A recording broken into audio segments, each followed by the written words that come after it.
कौमी असम्बली में हनीफ अब्बासी इस वक्त इज़हार ख्याल कर रहे हैं, आपको बराह रास्त लिए चलते हैं।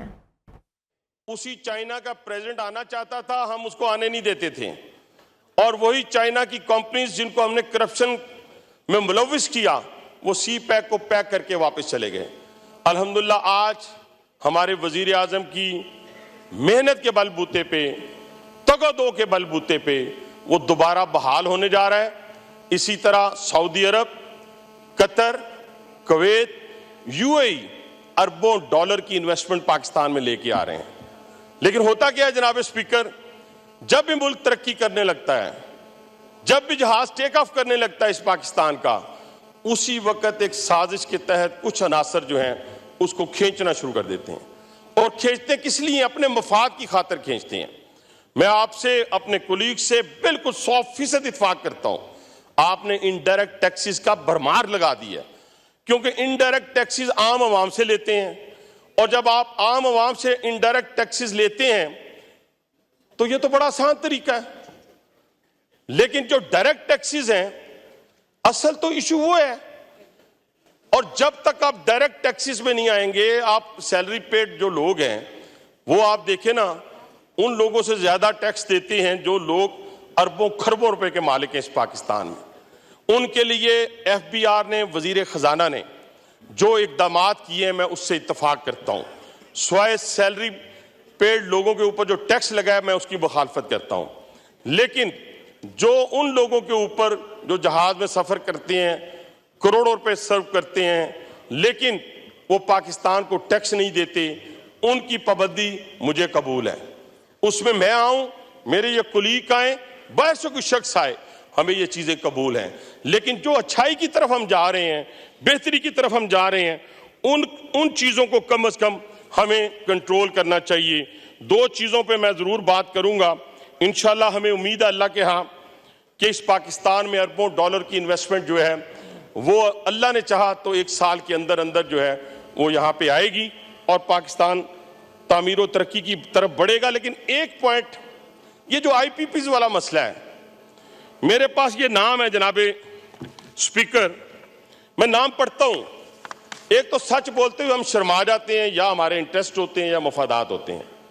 ये बंद पड़े हैं, हम इनको अरबों रुपए दे रहे हैं, मुल्क में फाइनेंशियल इमरजेंसी है, इन्होंने खरबों कमा लिए हैं पाकिस्तान से, इन्होंने स्पीकर साहब खरबों कमा लिए हैं। ये निशात वाले को पावर लिमिटेड है, एक निशात चूनिया है, कोई नूर है, एटलस है, सफायर है, कपड़ा भी बनाते हैं। ठीक है, मैं आपके वालिद साहब का या वो घर वालों का ले सकता हूं, इसका तो नहीं ले सकता ना। अच्छा, मैं और ये सारी चीजें, ये जनाब स्पीकर, ये वो लोग हैं जो 3-3 अरब रुपया, 4-4 अरब रुपया ले रहे हैं और हजारों अरब ले गए हैं। इनका बंद कर दें, प्लांट इनकी उम्र पूरी कर चुके हैं, पाकिस्तान को हजारों अरब बच जाएंगे। कौन सा मुश्किल बात है इसमें? तो हाँ, जो आपकी फॉरेन कंपनीज हैं उनको आप ना छेड़ें, उससे आपका इत्मीनान जो है आगे से बाहर से आने वाले लोगों से शेक हो जाएगा। ये पाकिस्तानी हैं, इनमें पाकिस्तान में जब ये लोग थे इनके पास कुछ नहीं था, इन्होंने पाकिस्तान से अरबों और खरबों रुपए बचाए हैं। इसी तरह देखिए, ये जो मोटर्स हमारे यहाँ बन रही हैं, ये कारखाने जो हैं, इनके साथ हमारी क्या कमिटमेंट थी जनाब स्पीकर कि ये 100% मैन्युफैक्चरिंग पाकिस्तान में करेंगे, 100%।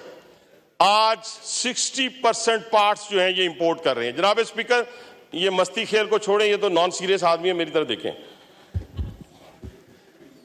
मैं अर्ज कर रहा था कि 60% पार्ट्स जो हैं इंपोर्ट किए जा रहे हैं। इन्होंने 100% यहां पे मैन्युफैक्चरिंग करनी थी।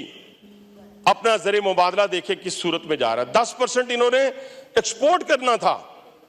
अब हम इन पे हाथ ना डालें तो हम डाल किस पे रहे हैं? जो 50,000 की सैलरी ले रहा है, जो 1 लाख रुपए की सैलरी ले रहा है, जो 2 लाख रुपए की सैलरी ले रहा है, हम उसके टैक्सेस में इजाफा किए जा रहे हैं। हमें इन लोगों की तरफ देखना होगा, इनको पकड़ना होगा, ताकि हम जाकर हम कामयाबी हासिल कर सके, इस मुल्क को बचा सके। मुल्क को बचाना है, हमने IPPs को नहीं बचाना, हमने सरमायादार को नहीं बचाना, हमने अपनी गरीब आवाम को बचाना है। जनाब स्पीकर, मैं छोटी सी आपको एक कंपैरिजन देना चाहता हूं। अब आप कैसे दुनिया का मुकाबला करेंगे? जनाब स्पीकर, हमारी जो है 31 अरब डॉलर की एक्सपोर्ट है, 31 अरब डॉलर की। इंडिया की 784 अरब डॉलर की। वियतनाम जो 20 साल पहले जब मैं वहां गया, जरा सुनिएगा, तो मैं वो साइकिल रिक्शे पे बैठा था जनाब, और उसको जब खींच रहा था बंदा, और उसके साथ कौन कौन भाग रहा था, मैं यहां बयान नहीं करना चाहता। बहुत ही ऐसी बात है कि मैं शर्म से मैं वो कर नहीं सकता। लेकिन आज उसी वियतनाम की जो एक्सपोर्ट है वो 478 अरब डॉलर है। 60 अरब डॉलर वो बांग्लादेश जो हमसे आजाद हुआ, 60 अरब डॉलर पे वो पहुंच गया है। मलेशिया 478 डॉलर पे पहुंच गया है, अरब डॉलर पे पहुंच गया है। कहने से मुराद है, जब तक हम अपनी एक्सपोर्ट को नहीं बढ़ाएंगे, अपने कारखानेदार को इत्मीनान नहीं देंगे, बाहर वाले इन्वेस्टर में उतनी अट्रैक्शन पैदा नहीं होगी। तो ये कंपैरिजन पेश करना भी मैं इसलिए चाहता था कि ताकि हम अपनी एक्सपोर्ट की तरफ जो है वो ध्यान दें। आ जाए जनाब स्पीकर इस बात के ऊपर कि माशाल्लाह इस मुल्क के अंदर एक ऐसी फोर्स भी पैदा हुई, सियासी फोर्स पैदा हुई, जिसने ओए तोए बदतमीजी का कल्चर जो है वो मुतारफ करवाया। इसके अलावा इसी असेंबली में 2002 में भी हम थे, इसी असेंबली में 2008 में भी हम थे। यकीन माने अपोजिशन भी होती थी, हुकूमत भी होती थी, और उस वक्त तो एमक्यूएम का अपने पूरी जोर और ताकत के साथ कराची में भी मौजूद थी, पाकिस्तान में भी मौजूद थी। तकारीर सख्त होती थी, टेलीविजन के मनाजरे होते थे। कराची गए तो मुझे याद है हैदर अब्बास रिजवी ने मुझे कहा 5 फुट 8 इंच की बोरी लाऊं या भाभी के हाथ की बनी हुई हलीम खाएगा। मैंने कहा मुझे 5 फुट 8 इंच की बोरी नहीं चाहिए, मुझे हलीम खिला दें। ये सारी वफादारियां कब खत्म हो गई? ये 2013 में। जनाब स्पीकर, 2013 में हमारी सियासी अखलाकी इक़दार को इस तरह गिरावट हुई कि शायद पाकिस्तान की उस वक्त तक की 70 साल या 74 साल तारीख में नहीं हुई थी।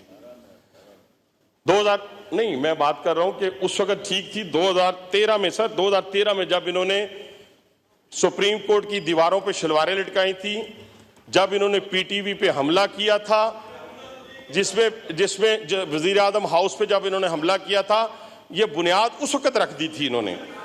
तो कहने से मुराद ये है सर। शुक्रिया।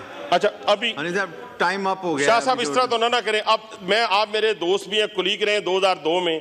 अभी जब मेरा भाई बोल रहा था, मैं नहीं कहता आपको, मैं बाइस नहीं कहूंगा, आप मेरे लिए काबिल एहतराम है, लेकिन 2 मिनट मुझे बात मुकम्मल कर। मैं तो टू द पॉइंट बात कर रहा हूं, कोई बात किसी को गाली दी मैंने, किसी को बुरा भला मैं करता हूं, बस 5 मिनट। जी वाइंड अप करें। अब आप नेल्सन मंडेला, वाह ना, नेल्सन मंडेला की सर मैंने कहानी पढ़ी है छोटी सी। उसने जब पानी मांगा था तो उसको क्या दिया था सुप्रीटेंडेंट ने, सबने पढ़ा है, तोड़वाए। वाह हमारा नेल्सन मंडेला 90 फुट के घर में रहता है, ट्रेड मिल, देसी मुर्गी, देसी घी, हर चीज दुनिया की मुयस्सर है, तो नेल्सन मंडेला बनना है। इस तरह नेल्सन मंडेला नहीं बना जाता, इस तरह नहीं नेल्सन मंडेला बना जाता। नेल्सन मंडेला बनने के लिए पत्थर तोड़ने पड़ेंगे, पत्थर तोड़ने पड़ेंगे। अच्छा जनाबे स्पीकर, अच्छा मुझे ना, मैंने इनको पहले भी एक दफा कहा था, जो चीखे चलाए मुझे बहुत एंजॉय करता हूं मैं, तो माशाल्लाह कीप इट अप। तो मैं अच्छा सर, इन्होंने क्या किया सर, इन्होंने